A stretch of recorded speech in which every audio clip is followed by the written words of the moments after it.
R K. Sharma study centre में आप लोगों का स्वागत है। बच्चों, आज आप लोगों के लिए जो है क्लास 10th के महत्वपूर्ण प्रश्न जो है 2025 के एग्ज़ाम के लिए इतिहास के लेकर के आया हूँ, जो आपके एग्ज़ाम में बहुत ही जो है हेल्पफुल रहेगा। ठीक है, आप लोग इसको देखिए और समझिए। चैप्टर है पहला, है ना, इतिहास का चैप्टर क्या है? पहला, यूरोप में राष्ट्रवाद, है ना, यूरोप में राष्ट्रवाद चैप्टर ये है। और इस चैप्टर के 5 महत्वपूर्ण जो है प्रश्न आपके बीच में जो लेकर के आए हैं उसको देखिए और समझिए। पहला प्रश्न है कि राष्ट्रवाद क्या है ना, राष्ट्रवाद क्या है, ये प्रश्न है। और इसके उत्तर जो है ना, इस प्रश्न का इस प्रकार जो है दिया हुआ है। ठीक, आप लोग इसको समझिए। राष्ट्रवाद जो है अपने राष्ट्र के प्रति प्रेम है ना। राष्ट्रवाद क्या है? राष्ट्रवाद जो है अपने देश के प्रति क्या है? प्रेम है ना। और राष्ट्रवाद अपने राष्ट्र के भौगोलिक, सांस्कृतिक और समाज में रहने वाले लोगों में प्रेम और एकता की जो है भावना है ना। इसी को हम लोग क्या बोलते हैं? राष्ट्रवाद। ठीक, ये प्रश्न जो है आपके एग्जाम में जो है हरदम पूछते रहता है ना। आप इसको अच्छी तरह से इसको लिख करके और याद कर लीजिएगा। ठीक, चलिए नेक्स्ट प्रश्न है दूसरा प्रश्न है कि मेजनी कौन था, है ना। दूसरा प्रश्न क्या है? मेजनी कौन था, ये प्रश्न है। इसको हम लोग जो है समझेंगे इसका और इस प्रश्न का जो है आंसर को। ठीक है, मेजनी कौन था, ये प्रश्न है। ठीक, देखिए मेजनी जो थे इटली के राष्ट्रीय आंदोलन का मसीहा कहा जाता है। मेजनी को जो है इटली का राष्ट्रीय, है ना, इटली का राष्ट्रीय आंदोलन का क्या कहा जाता है? मसीहा कहा जाता है। ठीक, इसके बाद जो है मेजनी का जन्म 1805 में हुआ था। मेजनी का जन्म कब हुआ था? 1805 में। ये आपको ऑब्जेक्टिव में भी पूछ सकता है कि मेजनी का जन्म कब हुआ था, तो 1805 में हुआ था और जिनेवा में हुआ था, है ना। ये भी प्रश्न आ सकता है ऑब्जेक्टिव में कि मेजनी का जन्म जो है कहाँ हुआ था, तो जिनेवा में हुआ था। ठीक, इसके बाद जो है पढ़ाई पूरी करने के बाद जो है मेजनी क्रांतिकारी संगठन कार्बोनरिस में क्या हुए, जाकर ये सदस्य बन गए। और बाद में उसने, यानी कि मेजनी ने यंग इटली नामक संस्था के जो है संगठन के स्थापित किए, है ना।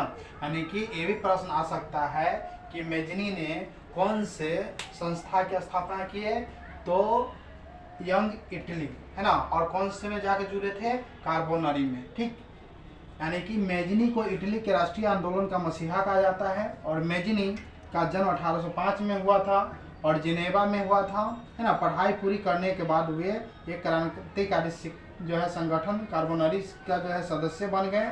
बाद में उसने, यानी कि मेजनी ने यंग इटली नामक संस्था की स्थापना की, है ना। इस प्रश्न का यही उत्तर है ना। आपका सब्जेक्टिव और ऑब्जेक्टिव इस टाइप से जो है याद करके लिखना है। ठीक, चलिए नेक्स्ट प्रश्न है कि जर्मनी के, तीसरा प्रश्न क्या है? जर्मनी के एकीकरण की क्या बाधाएं थी, है ना। जर्मनी के एकीकरण की क्या बाधाएं थी, ये प्रश्न है। ठीक है, जर्मनी के एकीकरण की क्या बाधाएं थी, इसके बारे में लिखिए। ठीक है, ये प्रश्न आपका है और इसके उत्तर जो है इस प्रकार है। ठीक, चलिए ध्यान दीजिए। जर्मनी के एकीकरण की जो है अनेक बाधाएं थी। जर्मनी के एकीकरण की क्या थी? अनेक बाधाएं थी, बहुत से बाधाएं थी, है ना। देखिए जर्मनी लगभग जो है 300 छोटे बड़े राज्यों में जो है बटा हुआ था। जर्मनी 300 छोटे बड़े राज्यों में क्या हुआ था? बटा हुआ था।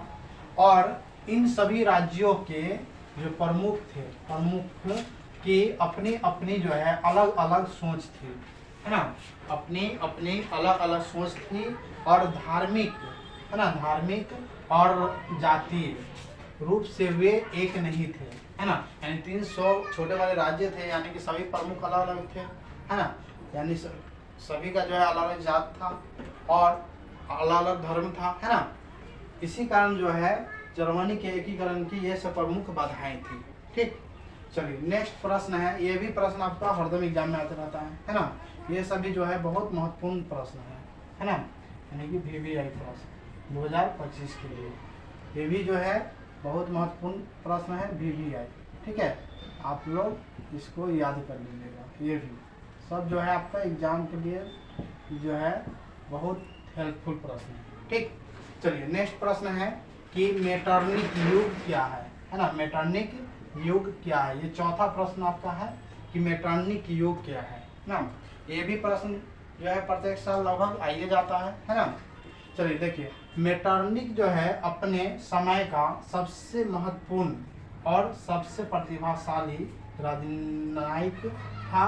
उसने जो है यूरोपीय राजनीति में इतनी प्रमुख भूमिकाएं निभाई कि 1815 ईस्वी से 1848 तक के यूरोपीय जो है इतिहास का काल मेटरनिक युग है ना, मेटरनिक युग के नाम से जाना जाता है ना।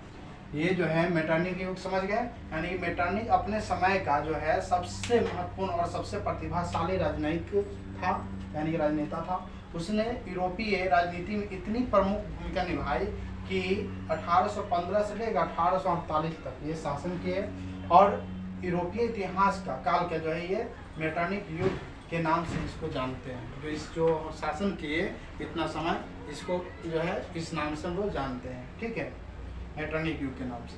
ठीक, चलिए अब पांचवा प्रश्न है कि ये पांचवा प्रश्न है कि 1848 के फ्रांसीसी क्रांति के प्रमुख क्या कारण थे, है ना।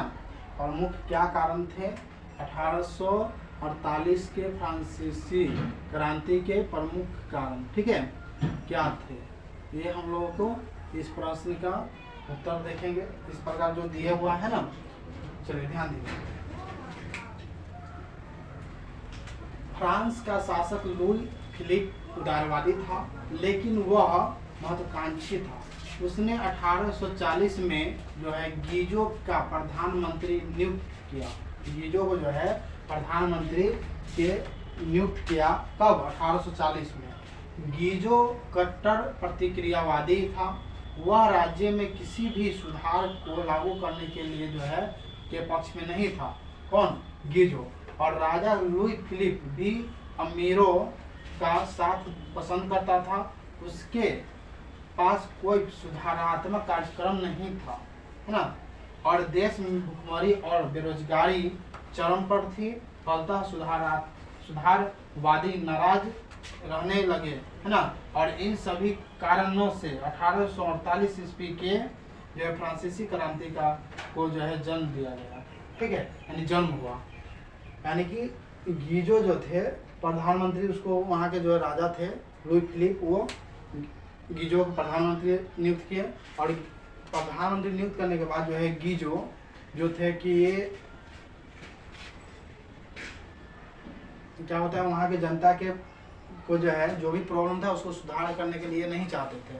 और लुई फिलिप जो थे वो भी अमीर को जो है सपोर्ट करते थे, है ना। इसी कारण से जो है 1848 क्रांति जो है ये सब नहीं अति हुआ, इसी कारण जो है जन्म हुआ। ठीक, चलिए आप लोग वीडियो अच्छा लगे तो प्लीज़ इसको शेयर करें और हमारे channel RK. Sharma study centre इसको सपोर्ट करें, है ना, और शेयर करें। और इस वीडियो जितना हो सके आप लोग शेयर करें। Thank you.